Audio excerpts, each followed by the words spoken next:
Radio 4, the time now 5 minutes past 3. Afternoon Theatre.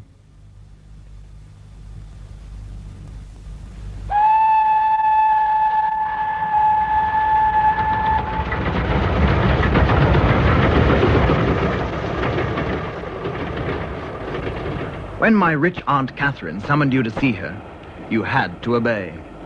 She tyrannized over her entire family, from the highest, as represented by Terence, her beloved brother, to the lowest, as represented by her second husband, Hannibal, and myself.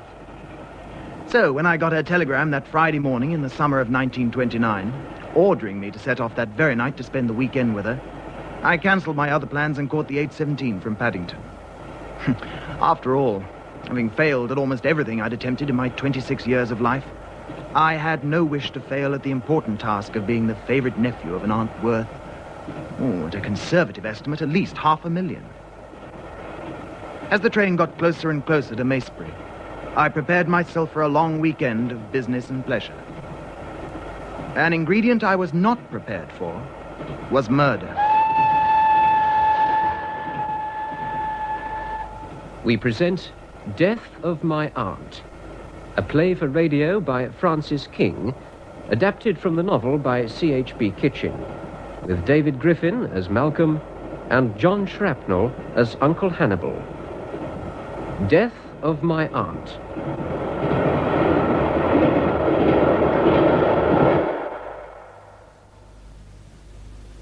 Hello, Malcolm. Hello, Uncle Hannibal. Jolly decent of you to come at such short notice.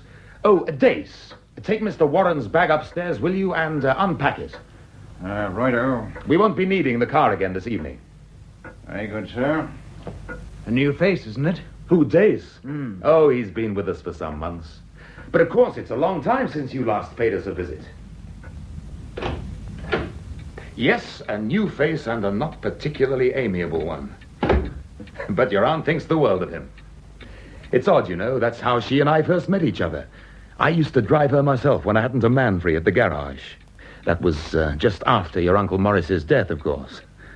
Now, sit down and let me get you a spot of whiskey before we turn in. Thanks. How is Aunt Catherine? Oh, she's really very well. There. That about right for you? It looks awfully strong. Nonsense, you're a big boy now. Cheers. Cheers. Yes. I'm sorry about asking you to come at such short notice, but when your aunt gets some idea into her head, well, I don't have to tell you. It's about her investments, of course. Her investments? Oh, was that it? Well, I'm not a partner in the firm, you know. Far from Dear it. boy, she was struck by that paper you sent her. She said it showed you'd inherited the family flair for money. She doesn't think very much of my money-making abilities. No, I'm sure she's wrong. Well, when something has to be done, she likes it done at once, you know that. Quite what it is, if anything, that she wants done now, I just do not know. You'd be surprised how little I know about her affairs. Well, maybe she's going in for a big gamble of some kind. Well, it won't matter whether she wants me to do anything or not. I'm very glad to be here. I'll leave it to her to start the subject, shall I? Oh, as a matter of fact, Malcolm, she thinks you're going to look at the investment book straight away tonight. Tonight? Well, we expected you a bit earlier, you see, and she got quite worked up. Do you think he'll be here by dinner time? She kept asking me, as though I knew the answer. In the end, I got her off to bed, but she was so sure you'd want to work just as soon as you got here that she asked me to hand you this letter. Where is it? Oh, yes, I put it in this pocket. Yeah. It's sealed. Yes, she sealed it. She often does seal letters she asks me to deliver for her. I've no idea at all what's in it. It feels like a key. Yeah, it's probably the key to her bureau. The fact is, Malcolm, that I'm not exactly in her confidence. I haven't been for a long, long time. I don't like admitting that, but it's not surprising. After all, no use blinking at matters. I am a bit of an intruder here. And your relations aren't all too eager to see me settling down.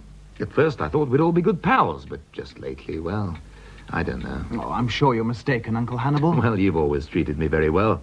And your mother, too. But your Uncle Terence never took to me, did he?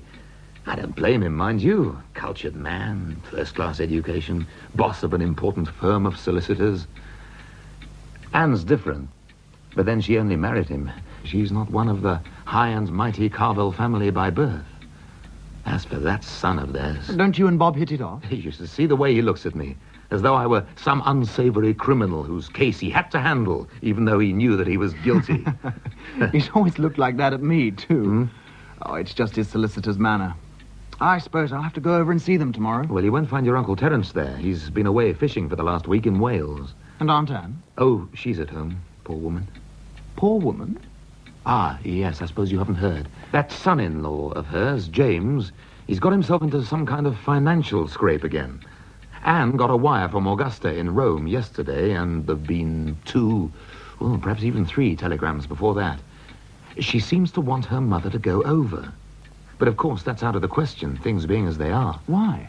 Well, firstly, Terence is against it. And then Anne's been far from well, you know. As a matter of fact, she went to town today to see some Harley Street quack. Oh, she's always worrying about her health. Poor Aunt Anne. Yes. Well, I expect you want to take a deco at your aunt's letter. And I dare say that in any case you're fagged after the week's work and the journey. Would you like to go up? Yes, I suppose it is getting late. Damn. What an hour to ring. Hello. Oh. Hello. Yes, she's fine, thanks. Fine. Had dinner in her boudoir. I've got Malcolm here with me. Malcolm. Yes. Yes, I'll tell her. Thank you. Good night. Who was that? Oh, that old busybody Mariah Hall. Mariah Hall? Who's she? You know, the vicar's wife. You've met her, I'm sure. What does she want? Ringing up at this hour? Well, she had tea with your aunt yesterday, and she seems to have, to have got scared about her health. Don't ask me why. Well, there you are. The bachelor's room. Not too uncomfortable, I hope. If you need anything in the night, I'm in the end room of all. The end room? But I thought... Oh, your aunt's turned me out of there. Made the dressing room into her boudoir now. Well, that's how it goes. My first act, as soon as I had shut the door behind me, was to tear open my aunt's letter to see what she had to say. My dear nephew, Malcolm, I've decided to wait up no longer for you. Here is the key of my bureau in the boudoir, the room next to yours, so that you can look at my investment book before you go to sleep. You will find the book lying on top of the blotter. Come and see me after breakfast, without fail. Your affectionate Aunt Catherine. P.S. You will, of course, understand that I do not wish my investment book shown to anyone or its contents discussed. I took the key, opened the door between my room and the boudoir as quietly as I could, went to the bureau and unlocked it. The book was lying on top of a leather blotter. I lifted it out reverently, shut the bureau, locked it, tiptoed back to my room and shut the door. I remember how I then sat on my bed with my shirt half off, calculating on the back of my aunt's letter the rough value of her securities. I couldn't also help calculating the commission I should receive on the order that I was already planning to recommend to her. When I finally went to bed, perhaps because I'd been sitting there so long in a state of half undress, my teeth began to chatter. There was nothing for it. I should have to go downstairs and fetch my coat as an extra cover, unless I could find a rug to put on my bed. There were no rugs to be seen in the hall, but at least my overcoat was thick. In the hall, I noticed an ashtray and took that, too. There was none in my room since Aunt Catherine disapproved of smoking. Then I crept upstairs again. I remember noticing that the light was on in my uncle's room at the end of the passage. After that, I slept soundly. Oh, there you are, Malcolm. I was wondering what on earth had happened to you. I suppose you managed to oversleep. Oh, no, Aunt Catherine. I've been up for hours.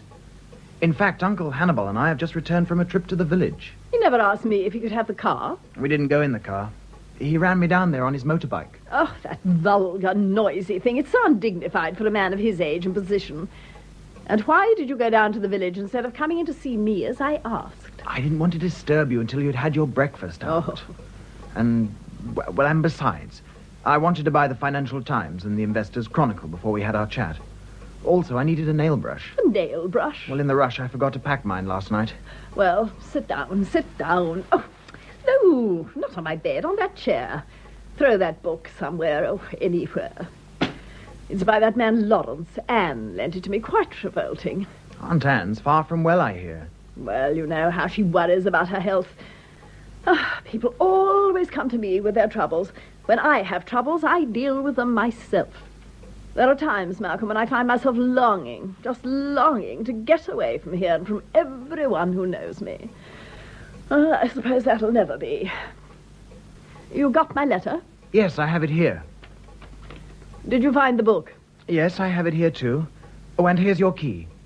I was so excited, you know, Aunt Catherine, that I lay awake for hours. I hope you haven't excited yourself for nothing. The majority of my investments I want to leave just as they are. Well, of course, Aunt Catherine. All your important holdings seem, well, absolutely safe. There are many calls on my income of which you know nothing. Well, in that case, obviously, security of income must come first. Yes, of course. You realize, don't you, Malcolm, that your Uncle Morris left me a very rich woman? Well, I always imagined. Now, Malcolm, I've taken you completely into my confidence over my affairs. On no account do I want you blabbing about them to anyone else, your Uncle Hannibal least of all. You're such a little gossip. I know how to behave professionally, Aunt Catherine. You are my only relative to know what is in that investment book. Now tell me, Malcolm, what would you do? What prospect should I have if I decided to entrust you with, well, say, £100,000 on my behalf? Well, I'd like to give the matter a lot of thought, of course. I have some ideas already. Good heavens, has it gone 11? Oh, I must send off a letter before the midday post. Be an angel and give me that pad on the table over there. A pad? I can't see any pad. Are you sure? Quite sure. Oh, drat that girl. She must have tidied it away. Where would she have put it? God knows. But there's another pad in the bureau. I expect in my boudoir. Have a look. Here, take the key. I found a pad in the bureau, and lying on top of it there was a flat bottle of pink glass, not unlike a large scent bottle wrapped round with a pamphlet. Curiously, I couldn't remember its having been there when I fetched the investment book from the same place the night before. The wide neck bore an ornate label with the words Le Secret de Vénus in gold letters. What could it be? Rashly, I decided to ask my aunt. What have you been doing, Malcolm? I found a pad. And something else, look. Really, Malcolm? Didn't that expensive education for which I paid ever teach you that it is extremely rude to rummage among other people's treasures? Now, give me that at once. What is it? It's a tonic. A very special tonic from France. Contains vitamins and all kinds of other things, too. I meant to take a dose this morning. Give me that glass over there. Here you are, Aunt. And the jug, please. There. Thank you. I suppose that's about a teaspoon, isn't it? Ah.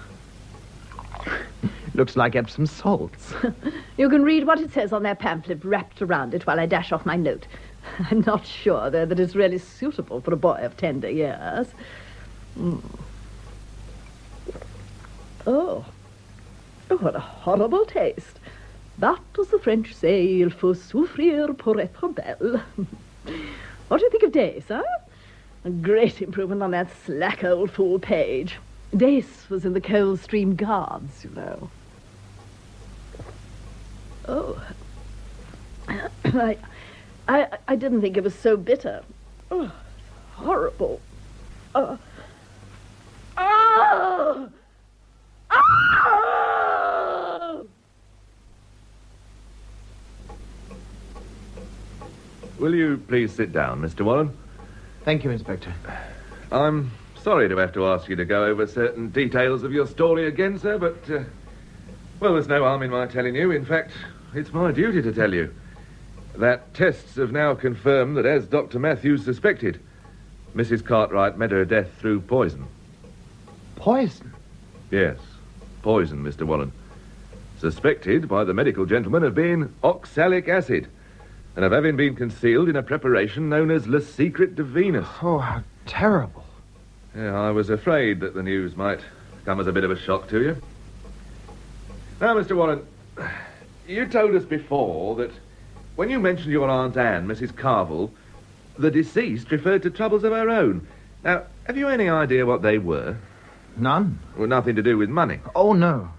My Aunt Catherine was a very wealthy woman. But she said she had many calls on her. That's right. What did you take that to mean, Mr. Warren? I suppose she was alluding to her poor relatives. Yeah. Did Mrs. Cartwright make you an allowance? No. But you had presents from her, money presents. Yes, at Christmas and on my birthday. Not at other times. Excuse me if I ask, for what amount? Usually for £100. Yeah. Suppose these troubles of which your aunt spoke were not money troubles. What could they be? I've no idea. I want you now to tell me what opinion you formed of the relations between your aunt and your uncle Hannibal. I'm not sure that I formed any opinion. Oh, come, Mr. Warren. You do want to help us, don't you? Do you think that in recent months they were getting on as well as before? Perhaps not quite as well. One can't imagine that husbands and wives live in a perpetual state of bliss. Oh, I see you take a rather cynical view of marriage. Now then, let's go on to this question of the bottle.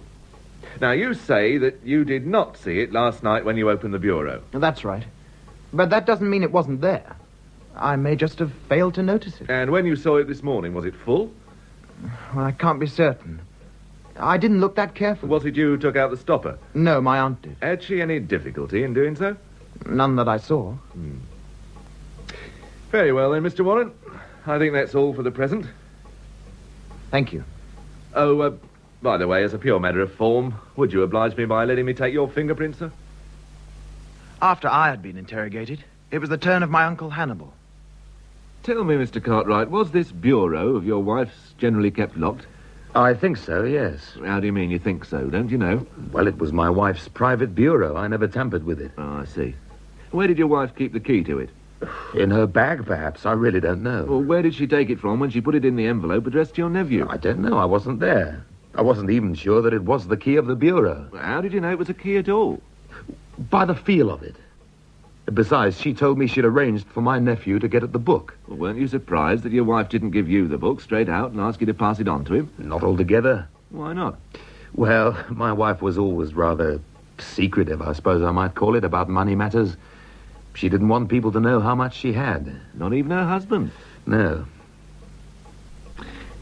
When did you first see the bottle containing the preparation? When I went into my wife's bedroom with the doctor. At least that's when I might have seen it first. How do you mean? Well, I might have seen it when I rushed upstairs on first being told the news. I don't remember seeing it very clearly. I was naturally very much taken aback and, shocked by what I found. Quite so. Can you describe the bottle? Oh, yes. It was of pink glass with a... rather like a fancy scent bottle with a wide neck and a label with gold writing on it. How come you can describe it so well if you don't remember seeing it very clearly? Well, I suppose I must have taken in the details. Or my nephew may have told me what it was like. Or... Yes? Well, I did, in fact, see another bottle with the same label this morning. Oh, you did? Where? At Bales, the chemist's in Macebury. And what were you doing at the chemist's this morning? Well, I ran my nephew into the town on my motorbike. He wanted to buy some papers, the financial papers. And then he saw the chemist's shop and said that he wanted a nail brush. He went inside and I hung about outside. There were 2 or 3 of those bottles in the window. No, you didn't actually go into the shop yourself? No, as I told you. So you don't actually know that your nephew did buy a nail brush? Well, he came out with a white paper parcel. Yeah, but couldn't this parcel have contained a bottle of the mixture? Well, yes, I suppose it's just possible. Well, doesn't it seem to you rather extravagant, buying a nail brush when you're only away for a weekend? I don't know. Perhaps. Is your nephew well off? It depends what you mean. Considering he lives in a smart part of London and has some smartish friends, well, perhaps he isn't. So is he extravagant? I don't know. I suppose he spends pretty well all he has. Most young fellows do. Has he ever asked you for money? Never. He knows I haven't any to spare. Or your wife? I don't think so. But you're not sure? Well, she never told me he had. I shouldn't think he would. My wife never liked to lend money. She resented it if people asked her. Did your wife, Mrs. Cartwright, care for your nephew? Yes, very much, I should say. And was he devoted to her? Well, not devoted, perhaps, but I never saw them getting on badly together. Well, I think that's about everything for the moment. As a matter of form, do you mind if I just take your fingerprints, sir? After tea that same day, the inspector summoned me again to my aunt's room. First, he made me go through exactly the same movements that I had made when looking for the pad. How had the bottle been lying in the bureau? How had I picked it up? Next, he was making me use a bottle of scent as a dummy.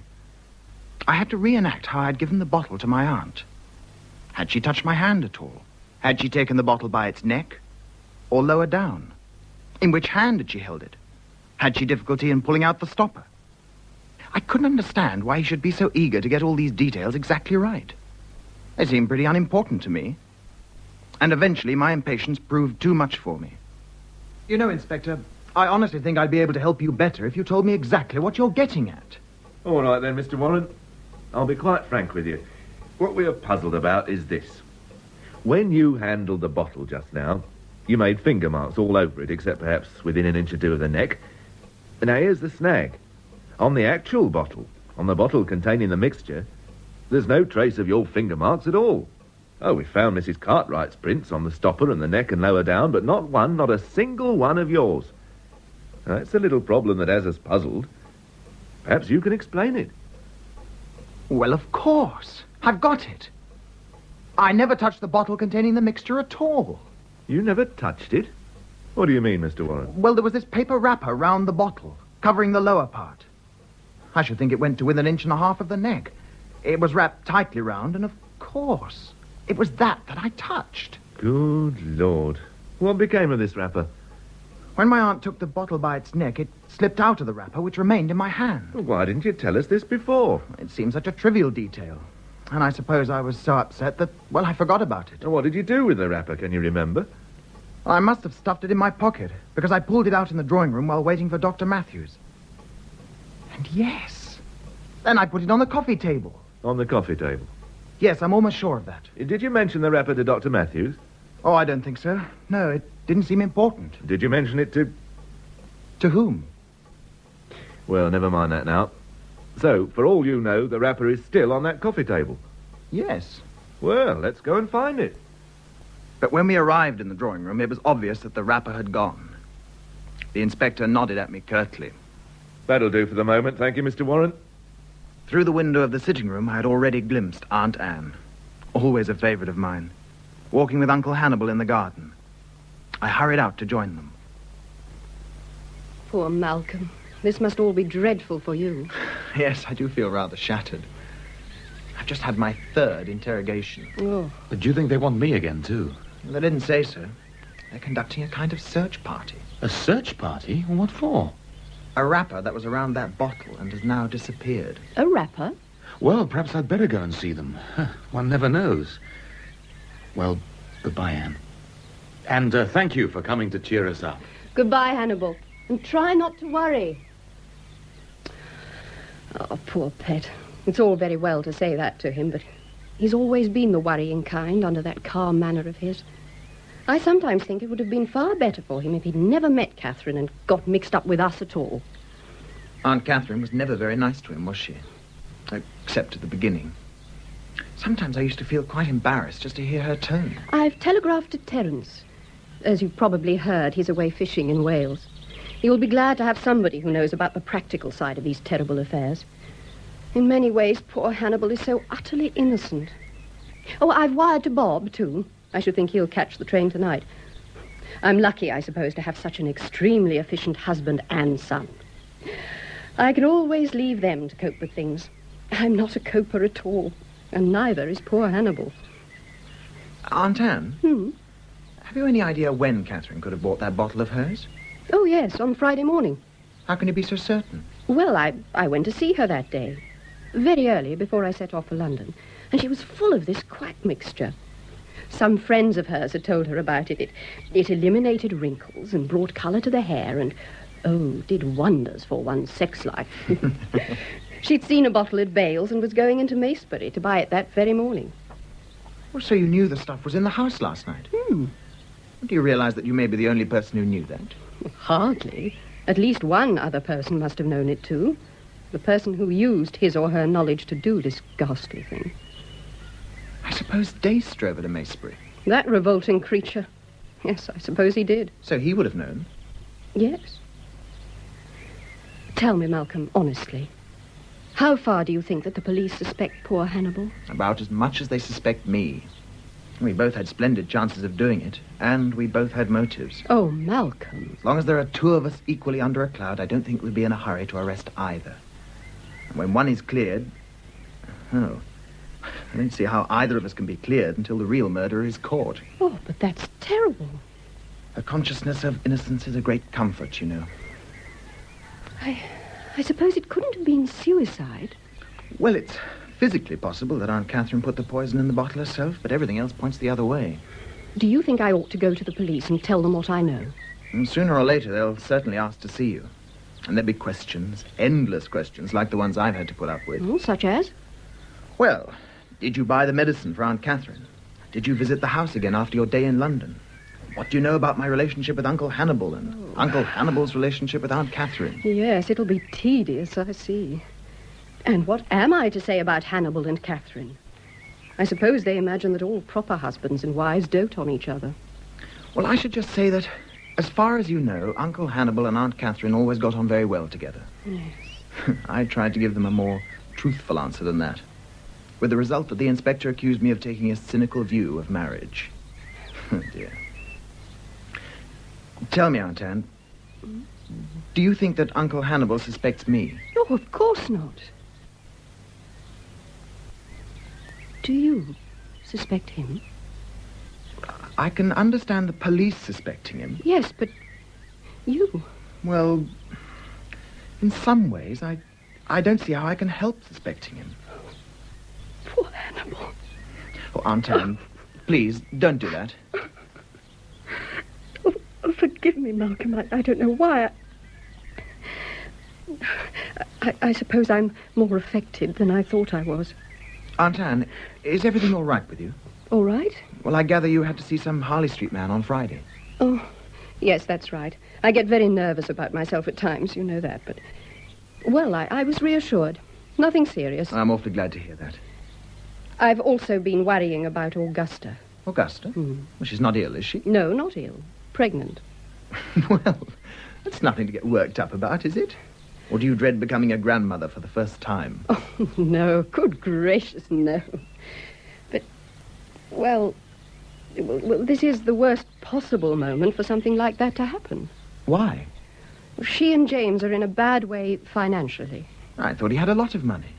And didn't Augusta get that legacy from her godfather? Oh, they both had quite a bit. Once. But he put it into some travel agency in Rome that promptly went and failed. Oh, I'm afraid Terence is right about poor James. He has the reverse of the Midas touch. Are they still in Italy? Yes. I'd like to go out to them, but Terence is against it. He thinks I'm far too possessive a mother and ought to leave them to get on with things, but... It's difficult when you keep getting these anguished pleas from your daughter.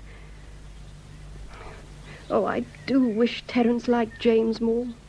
But you know how important it is to him that people should be sound. I don't think Uncle Terence thinks me awfully sound. In many ways, his view of life is awfully narrow and conventional. Hannibal is different. I suppose if you've served in the merchant navy, you acquire a wider view. You know, Uncle Hannibal never ceases to surprise me. How do you mean? Well, when I first met him, I thought him so utterly ordinary, as most people do.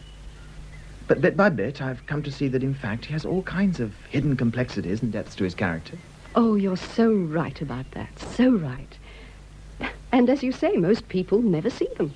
I wonder if Aunt Catherine did. Of course not. She never appreciated him, not for a moment. Fancy preferring the company of that awful Dace. Dace is very handsome. Well, so is Hannibal, if it comes to that. Catherine would never have married a man who wasn't handsome. Well, I suppose I'd better be setting off for home. Perhaps you'd be a dear and tell the inspector that if he wants a word with me, I'll be in for the rest of the day. I don't feel I can face him just for the moment. I'll tell him. Good. Oh, Oh, your belated birthday present is at last almost ready. When you come over, I'll give it to you. What is it? Shall I tell you, or do you want it to be a surprise? Oh, no, tell me. I hate surprises. Well, I've been binding André Gide's novel, La Porte Étroite. It's a great favorite of mine. I thought you might like it. And I've used this really rather beautiful pale grey Morocco. Oh, it sounds marvelous. You are clever. Well, wait until you see it.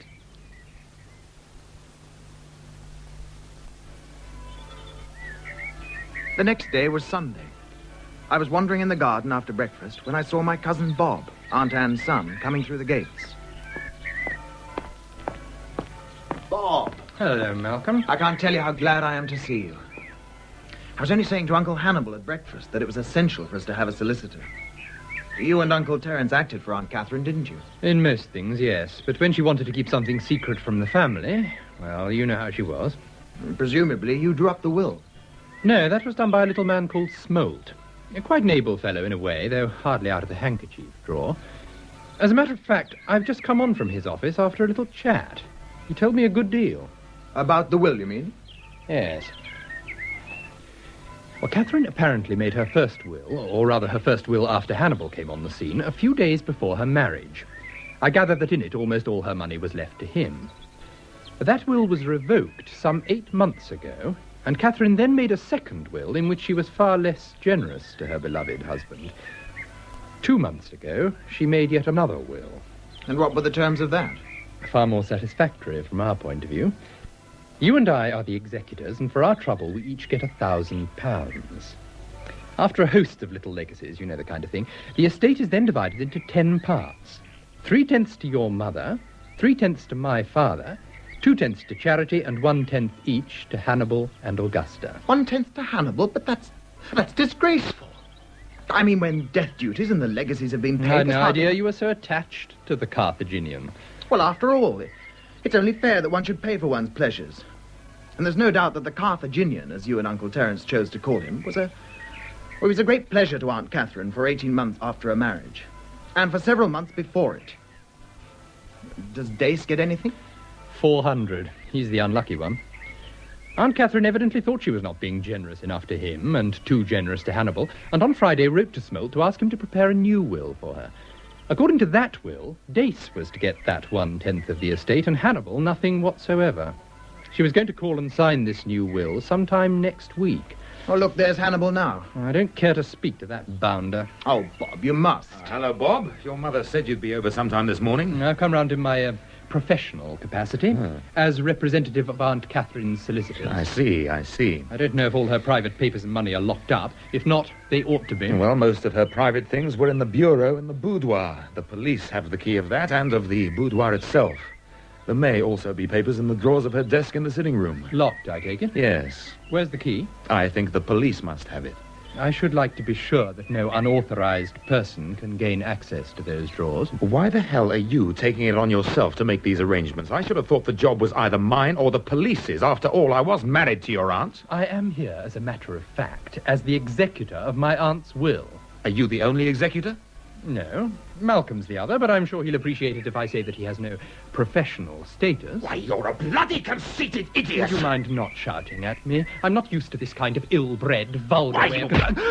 Uncle, steady on. Let go of me, Malcolm, let go of me. He asked for that. Control yourself. You'll only make things worse. All right. But he's a bloody runt. Bob, are you hurt? My jaw feels stiff. I hope he hasn't broken it. Where is he? Taken to his heels, I see. You shouldn't have baited him like that. He's naturally very upset at the moment. Baited him? I was merely attempting to carry out my legal duty.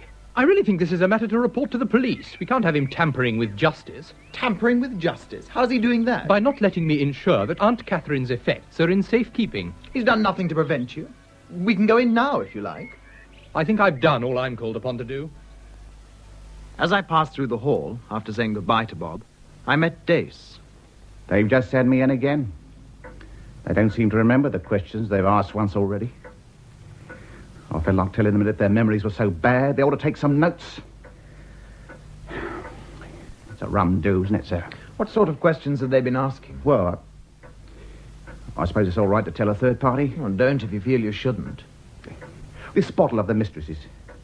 If they'd asked me once, they've asked me 100 times if I'd ever seen it before or seen her buy it. Well, I took her to Bales last Friday, but I was seated in the car waiting for her, so how was I to know what she'd bought herself? There was this parcel, that's all I know, lumpy-like. And what else did they ask you? Well, they wanted to know how the master and mistress got on together. They asked me that, too. What did you tell them? Well, I thought it better not to mention that they had so many rows. I mean, it might have given the wrong idea, mightn't it? So I just said that I thought they got tired of each other from time to time. Like most married couples. Well, I don't know if most married couples go at each other hammer and tongs as I've heard them doing. And then the inspector asked me if Mr. Cartwright ever gave his wife any cause for jealousy. And what did you say to that? Well, I said, not that I knew of. I almost said, why should she be jealous, seeing as how she seemed to have lost her interest in him? Yes. Well, I'd better rejoin Mr. Cartwright. You know, sir, I have the feeling they're onto something. Don't ask me why, but I just have that feeling. The first time they questioned me, and the time after that, it was different. But this time, yes, they know something. Something's turned up. Late that afternoon, my Uncle Terence, Aunt Anne's husband and Bob's father, arrived. I asked him if he wished me to call Uncle Hannibal, but he said that he would like to put some questions to me first. This he did, making me feel as if the inspector were yet again interrogating me.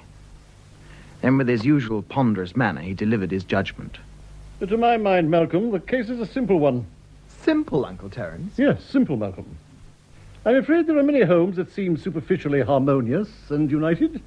But if one looks deeply, all manner of vile complications at once strike the eye. I don't think I follow you. Oh, come now, Malcolm. We're not as naive as all that, I should hope. In households where an imprudent and foolish marriage has been made, you know I'm sure what I mean, one may almost always assume that beneath a superficial semblance of agreement, there are bound to be murky patches.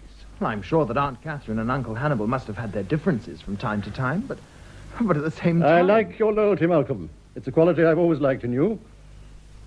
One does not wish, of course one does not wish, to say anything unfeeling about your aunt at a moment like this. But at the same time, I have no doubt at all, that she'd begun to regret her miserable marriage. I don't know what reason you have for saying that. Ample reason. I happen to know that she was preparing to revoke her will. She was not one to whom the admission of error came easily. You must have noticed that yourself. But at long last, she had come to see that those nearest to her, your mother included, had been right all along. My mother and Hannibal have always got on rather well. We all get on well with a number of people whom we would hardly consider suitable marriage partners for our nearest and dearest.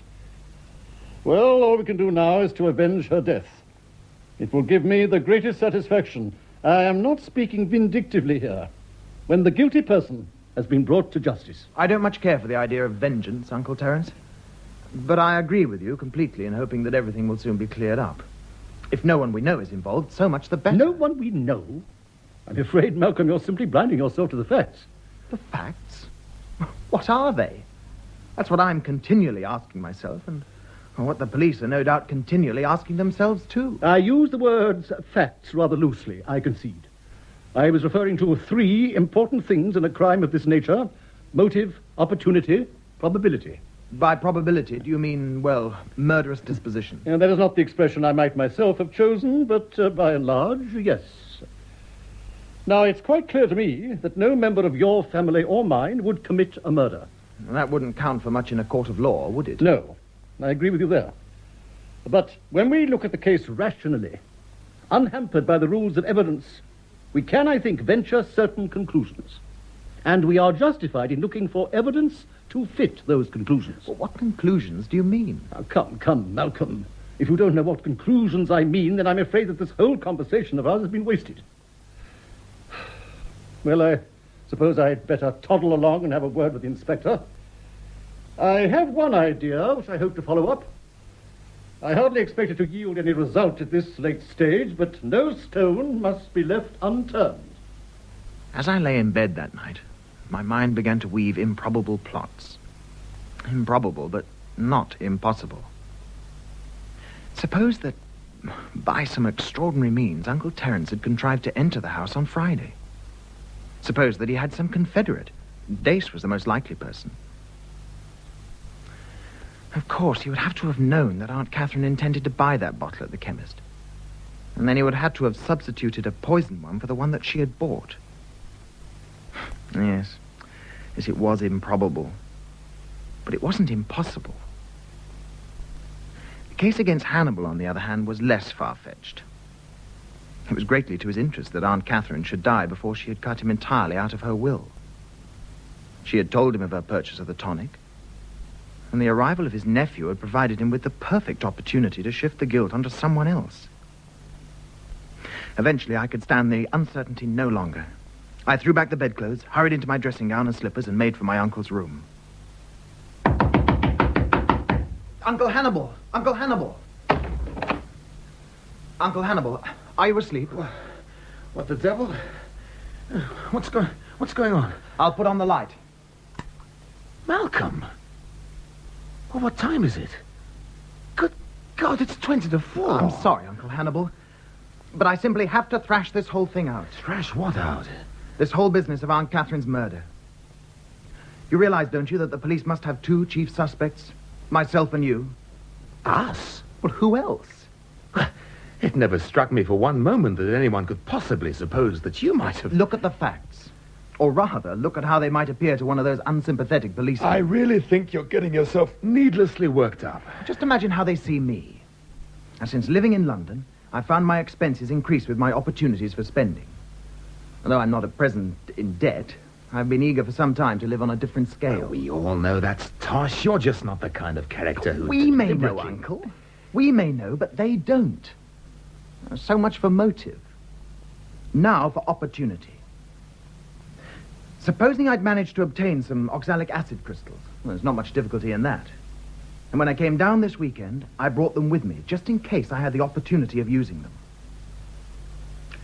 And then on the evening of my arrival, a magnificent opportunity was presented to me. Magnificent opportunity? What do you mean? Well, when I went to the bureau for the investment book, there was the bottle containing Le Secret de Venus. The bottle had already been opened. It was easy to take out the stopper, pour out a little of the preparation into an envelope, since destroyed, and substitute the poison. Well, I had little difficulty the next morning in persuading my aunt to take the dose. The risk of being discovered was slight, as I could admit to handling the bottle and unlocking the bureau. Ah, really, Malcolm? Now, let's look at the case against you. You'll admit, won't you, that it was greatly to your interest that Aunt Catherine should die? It was the last thing I wanted, to die in such a horrible But manner. if she hadn't died just then, as far as the police are concerned, you had plenty of motive. I don't care a damn about your aunt's legacy to me. Well, the police might not credit that. You knew about Aunt Catherine's purchase of the bottle. She told you of it herself. And you knew the bottle was in the bureau of her bedroom. Am I right? Yes? You counted on my leaving the bureau key on the dressing table in my room and decided to take it from there while I was asleep. But I made this unnecessary for you by going down into the hall to fetch my overcoat and an ashtray. During this period, it was easy enough for you to slip into my bedroom and take the key. I must say you have a very fertile imagination. And what did I do next? Do tell me. You went into the boudoir as soon as you were sure I was asleep. You put the poison in the bottle and then left it in a conspicuous position on top of the blotter, so that it should not be overlooked by Aunt Catherine or by myself. And what about the key? How did I get that back into your possession? Easy. You came into my room early the next morning, remember? To ask me about the time of my bath. I thought that a bit odd. I expected Dace to concern himself with something like that. You then dropped the key when I wasn't looking, onto the handkerchief where I distinctly remember having left it the night before. The position of the handkerchief, of course, was quite lucky for you. It meant you could put down the key without making any sound. You make me sound far more efficient and far cooler a customer than I am in real life. And then what? You contrived to be away from the house on Saturday morning so as to avoid being at hand during the administration of the poison. Yes. I seem to have been very clever. Not at all the bungler that your aunt always accused me of being. Very clever. Except for one important thing. One important thing, and what was that? Your fingerprints. You managed to destroy the wrapper of the bottle when you saw it lying on the coffee table in the drawing room where I'd thrown it.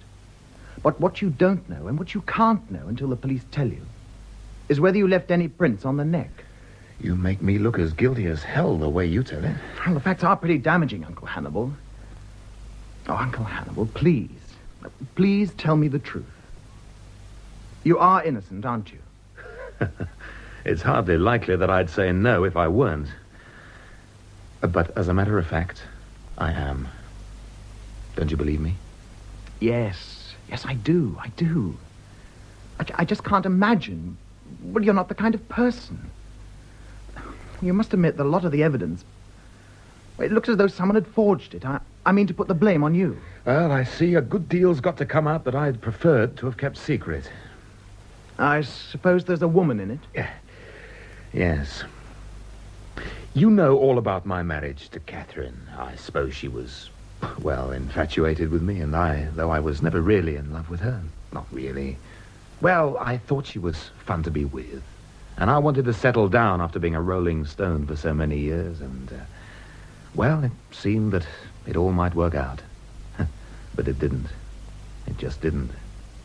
And then, to cut a long story short, there was this housemaid, Jessie Toller. You may remember her. No, I can't say I do. She was a rather pretty little thing. Silly, but pretty. But when your aunt dismissed her the January before last, there was nothing, almost nothing between us. Just, well, human companionship, you know. She was lonely. I was lonely. Oh, it's bloody embarrassing to have to tell you all this, Malcolm. Oh, there's no need to be embarrassed, Uncle. Well, after her dismissal, she got a job with those business people who bought that large house above the golf course. One day, I saw her walking back to them from the station. Must have been her day off, I think. On an impulse, I stopped and I gave her a lift in my sidecar. I was sorry for the poor little thing. She talked about being overworked and of her mother being ill and of... Well, the upshot was that I arranged to see her again. And again. Until... She became your mistress? Yes.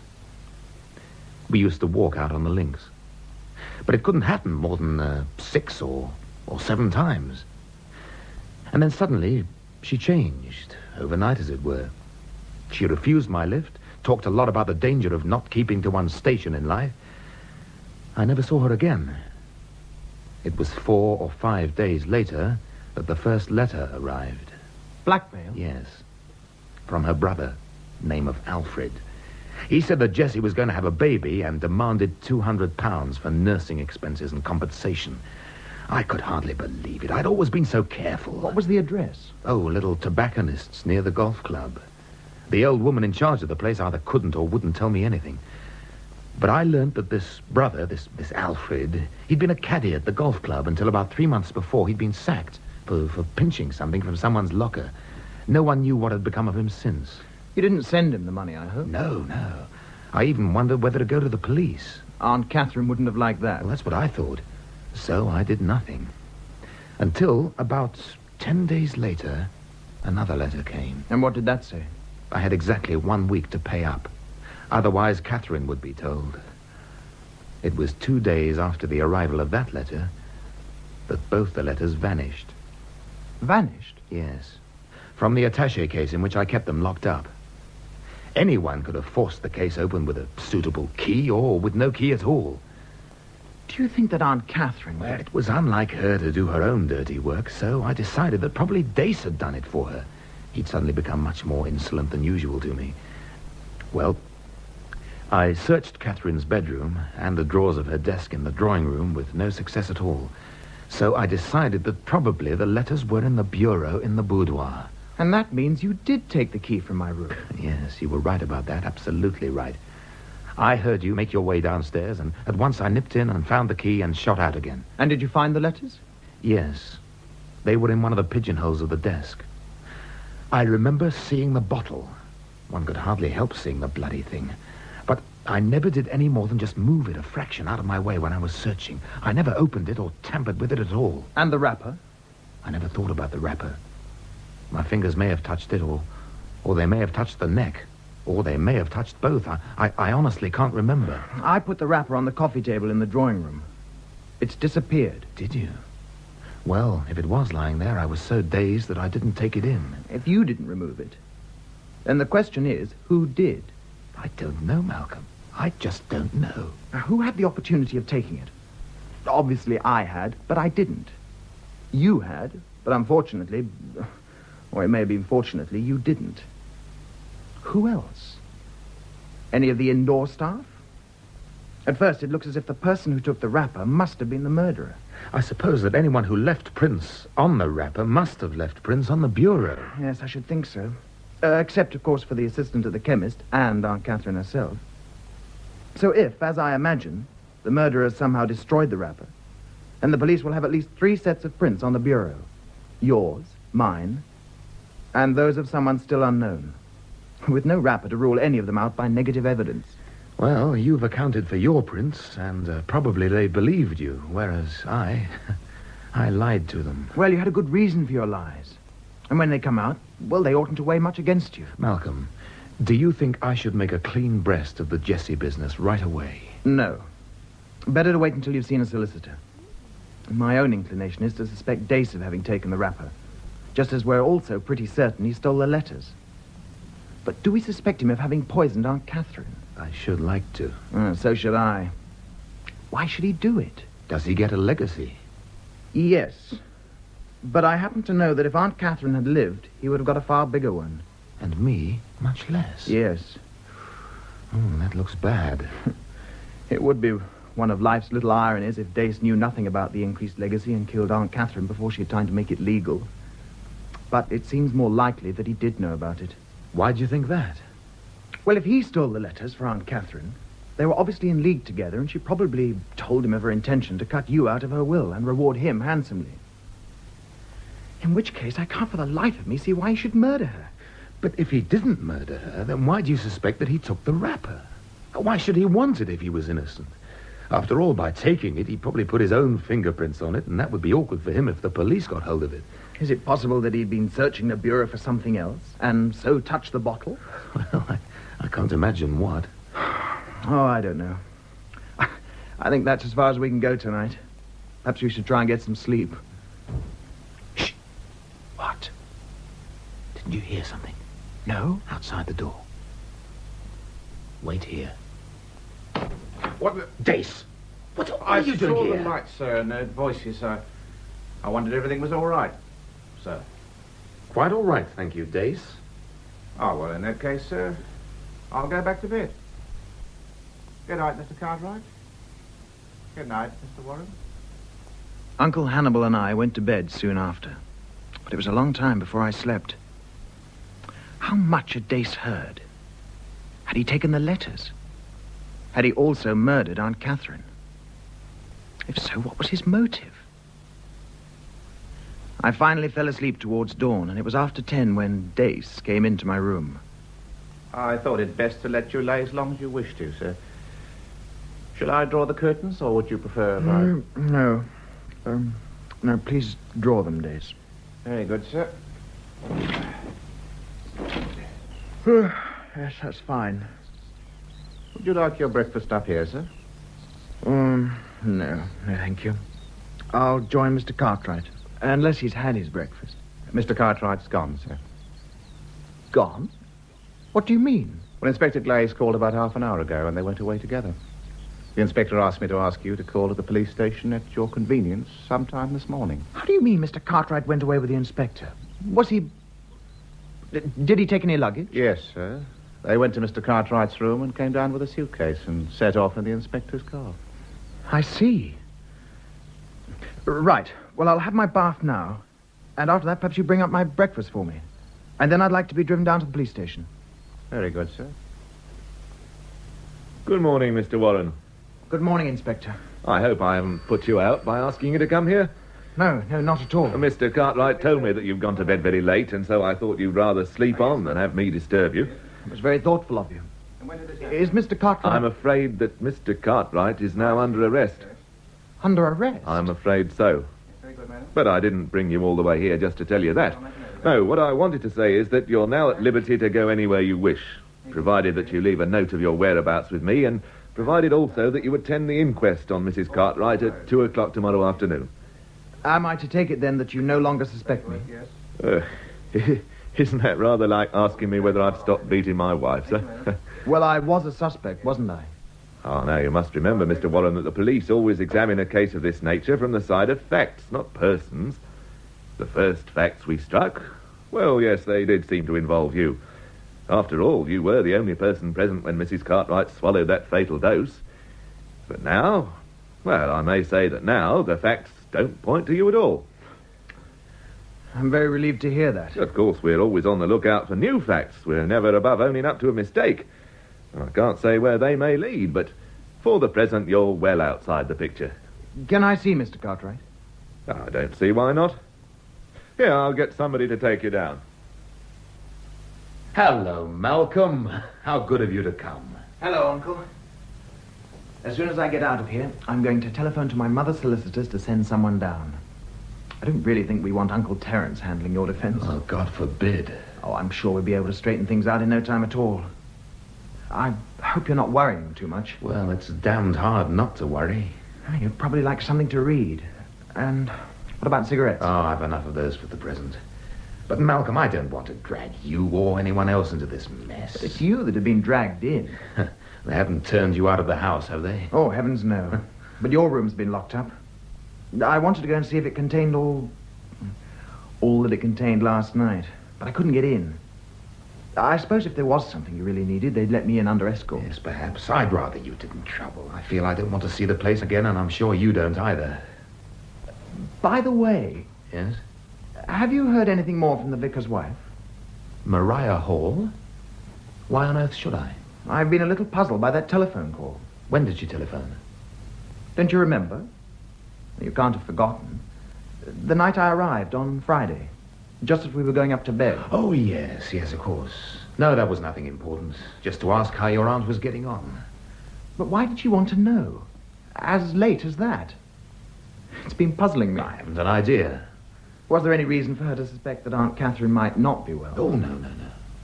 But, as I think I told you, she'd been to tea the day before, and, well, I suppose she might have thought your aunt was not looking entirely herself. But Aunt Catherine was quite well on the Thursday, wasn't she? Oh, yes.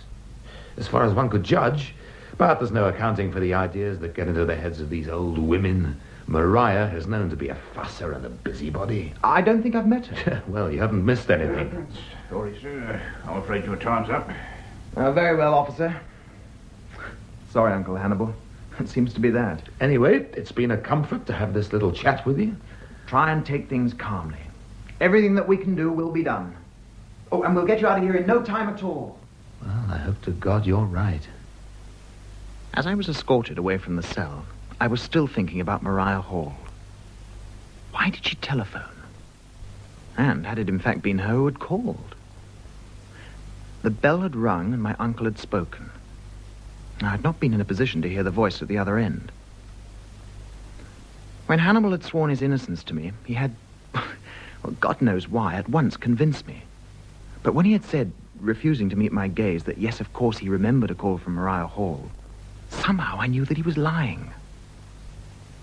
I was filled with a sudden excitement. Clearly, he had a clue in which I did not share. Dace was waiting for me by the car. And how was Mr. Cartwright? As well as could be expected in the circumstances. It's all very odd, isn't it, sir? I'd never have thought. The inspector just had me in there for questioning again. When? Now? Yes, after he'd done with you, sir. What did he want to know? Well, nothing new, really. Just going over the same old ground. All about my driving the mistress down to the chemist's on Friday and whether I could be absolutely 100% certain that she came out with a parcel. You said yes? Yes. Well, I saw her with a parcel. But what was in the parcel, well, it was all wrapped up, you see. And then the inspector asked me again about the quarrels between the master and mistress. Is it home now, sir? Yes. No. Now, hang on a moment. Is there a public library in Macebury? A public library? Oh, no, sir. Well, where would be the nearest? In Rothbury, sir. Well, let's go to Rothbury. Well, it's nearly 1 o'clock, sir. Well? Well, I was thinking about your luncheon, sir. That'll have to wait. Very good, sir. Even while I'd been talking to Dace, it had suddenly come to me that Hannibal must be shielding someone. And I thought I had a pretty good idea who that someone was. But first I had to do a little research in the public library at Rothbury. I wonder if you could... Would you be so good as to lower your voice? This is a reading room. I'm sorry. I wonder if you could show me where the medical reference section is. There's something I want to look up. Over there, in the far left-hand corner, second and third shelves. It's quite clearly marked. Thank you. I found the shelves and ran my eyes along them until I found the book I wanted. Here we are. Forensic medicine. Now, let's see. OX, oxalic acid. One of the oldest known organic acids. Oxalic acid is very poisonous, and by reason of its great similarity in appearance to Epsom salts, it's been very frequently mistaken for this substance with, in many cases, fatal results. Ah, here we are. It is frequently used as a photographic developer and in leatherwork. What I discovered there took me straight round to Aunt Anne's and straight into some advice from Uncle Terence. Frankly, Malcolm, without, of course, wishing in any way to criticize your motives, I must say I think you've taken up rather a misguided attitude in this affair. Misguided?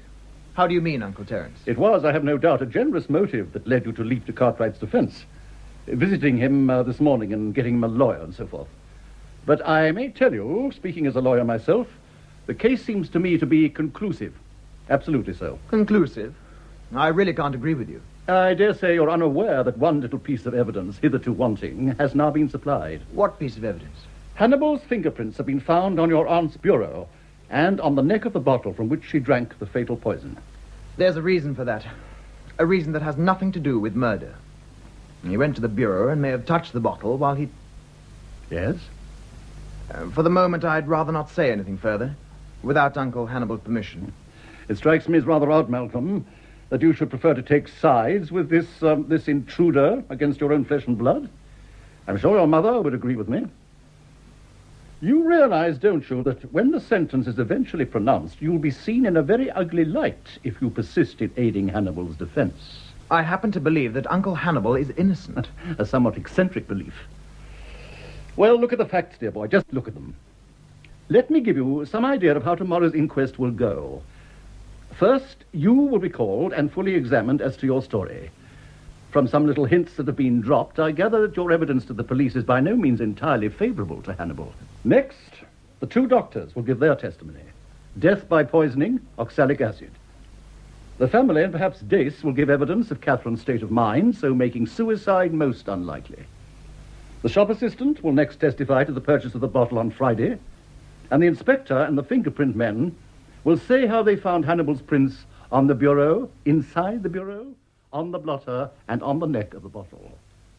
They may also call Smote to prove that he had instructions to alter her will, thus supplying Hannibal with his motive. Now, what is your reply to all that? Uncle Terence, may I please speak to Aunt Anne, alone, as soon as possible? She's lying down. Well, then, may I go up to her? Won't it wait? I hardly think she'd welcome an intrusion. She has a migraine. I'd prefer to speak to her at once. To get it over. Malcolm, I heard that you were here. I was just coming down to ask you for news of Hannibal. I feel so desperately worried about him. You don't think... I mean, it isn't conceivable, is it? I just don't believe that... Neither do I, Aunt Anne. Uncle Hannibal is shielding someone. Shielding someone? I'm sure of it. Someone else's fingerprints are on the wrapper of that bottle. Uncle Hannibal took the wrapper. Probably he destroyed it. And without that wrapper, well, all the rest of the evidence points to him. Except that... Yes? Tell me, Aunt Anne, do you use much oxalic acid for your book binding?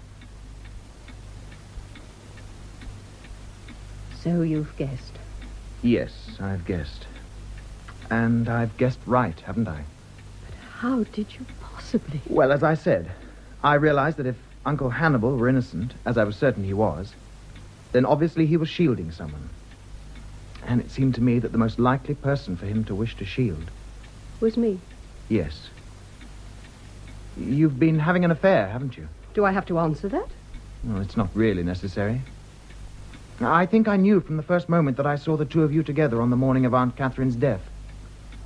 And then, after Uncle Hannibal had left us both together, there was something about the way that you spoke about him. Yes, Malcolm, you're right. We became lovers, about 5 months ago. And you killed Aunt Catherine so that he could be free and have some money of his own? Oh, no. No, it was because of Augusta and James. I was desperate about them. You mean James's financial troubles? Yes. I had to lay hands on 300,000 francs if he wasn't to go to jail. To jail? I'd no idea it was as bad as that. Yes, he's committed some kind of fraud.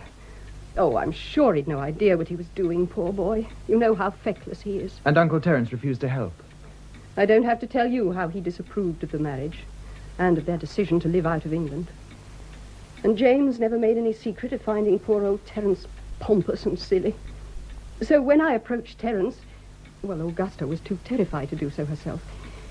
His only reaction was to tell me to let James stew in his own juice. So you then approached Aunt Catherine? Yes.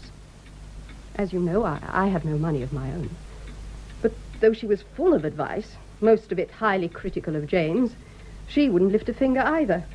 It was good, she said, for that young man to learn a lesson. 300,000 francs, let me see that. It's about 2,500 pounds, isn't it? Yes. Oh, God, how mean of her. She must have about 100 times that sum in the bank. I couldn't have poor Augusta exposed to that kind of scandal, particularly at a time when she was pregnant. James was given 4 weeks in which to raise the cash. When did you decide that murder was the only way out? On Thursday, the day before it happened. I'd been to tea with Catherine. Maria Hall was there. After Maria left, I again begged for a loan, but Catherine was adamant. I'm sick and tired of beggars, she said.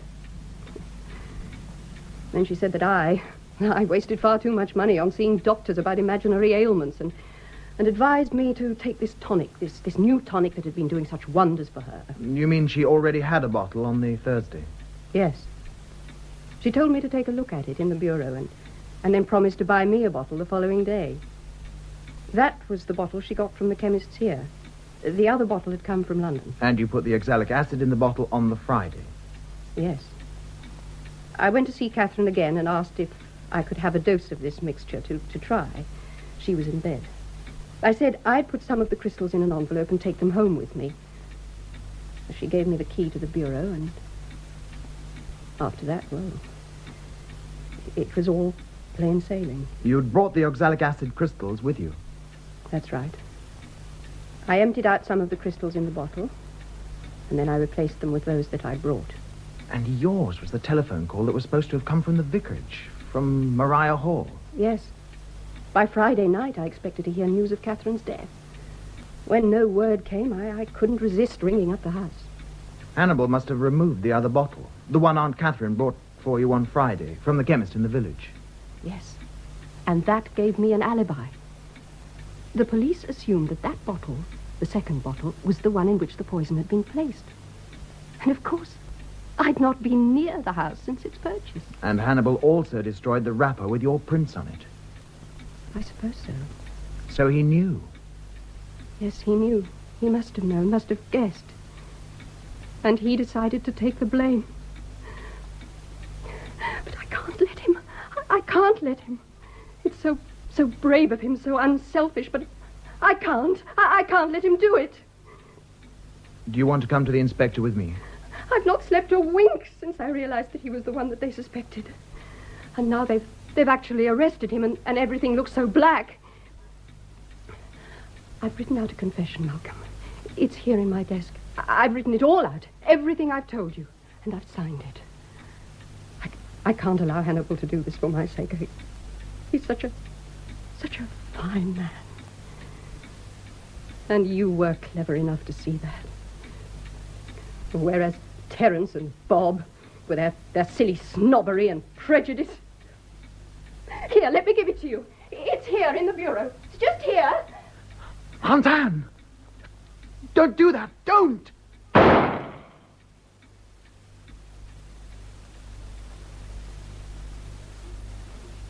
At the inquest on Aunt Anne a few days later, Uncle Terence had to go into the witness box and give evidence about his son-in-law James's business affairs. It was all very painful. Mr. Carville, was the deceased, your wife, right in thinking that you intended to turn your daughter adrift if your son-in-law failed to extricate himself from his financial difficulties? Oh, no, good God, no. But you had shown yourself unsympathetic to your daughter's troubles. I'm afraid I must have done. I had no sympathy with my daughter's husband. If she'd left him, of course, if she'd been thrown on her own resources, well, then I might have stepped in. But forgive me. At this point, Uncle Terence broke down, and his pale green eyes filled with tears like little glass beads. I must say, I couldn't feel much sympathy for him. In a very real sense, he was the villain of the piece. As for Hannibal, it was touch and go that the police didn't charge him with complicity. But he never admitted to them that he had destroyed both the second bottle and the wrapper on the first, and they lacked the necessary evidence. I suppose that if they'd known that he'd been Aunt Anne's lover, things might have gone worse for him. As it was, he had to explain how his fingerprints had got on the bureau and the neck of the bottle. And so the whole story of Jessie and the blackmail attempt came out. You know, I always had a hunch that those letters that were supposed to come from Jessie's brother were really from Dace. They had a double purpose. They were intended to extract money from me and at the same time to make trouble between me and Catherine. I suppose he'll get a pretty stiff sentence. Well, the inspector seems to think so. It's pretty brazen to get a girl with child and then to attempt to blackmail someone else for having been responsible. Yes. How outraged Catherine would be if she were alive and knew the truth. She could forgive him the blackmail, I dare say, but not an affair with Jessie under her nose. And all the time she was convinced that he had eyes for no one but her. It's rather pathetic when you come to think of it. Catherine was never pathetic, never for a moment. No, she certainly wasn't. Tell me, Uncle Hannibal, if Aunt Anne had let you take the blame, would you... well, could you have seen it through? I don't know. I just don't know. I suppose I might have produced the wrapper and the bottle to get myself off the hook. I don't know, Malcolm. I loved Anne very much. I think you'd have gone through with it. You're that kind of man. Well, at least Augusta and James are safe. Anne would like to know that. Terence has lent Augusta some money until her legacy comes through, and that's bailed James out of his present mess. Uncle Hannibal. Yes? What are you going to do with your money when it gets to you? Well, the first thing will be to get away from this place and all the gossip. I have a pal, retired from the Navy, out in Biarritz. We thought we might buy a garage together. And what are you going to do with your money? Well, I've got this red-hot tip. Australian mines. Now, there's a packet to be made. Why don't you come in with me? No, Malcolm, no. I'd always rather be safe than sorry. Well, I lost most of that investment. I didn't make much success of being my aunt's favorite nephew. And I haven't made any success at all of my career as a broker. So far. Perhaps I ought to be a detective. I might be rather more successful at that.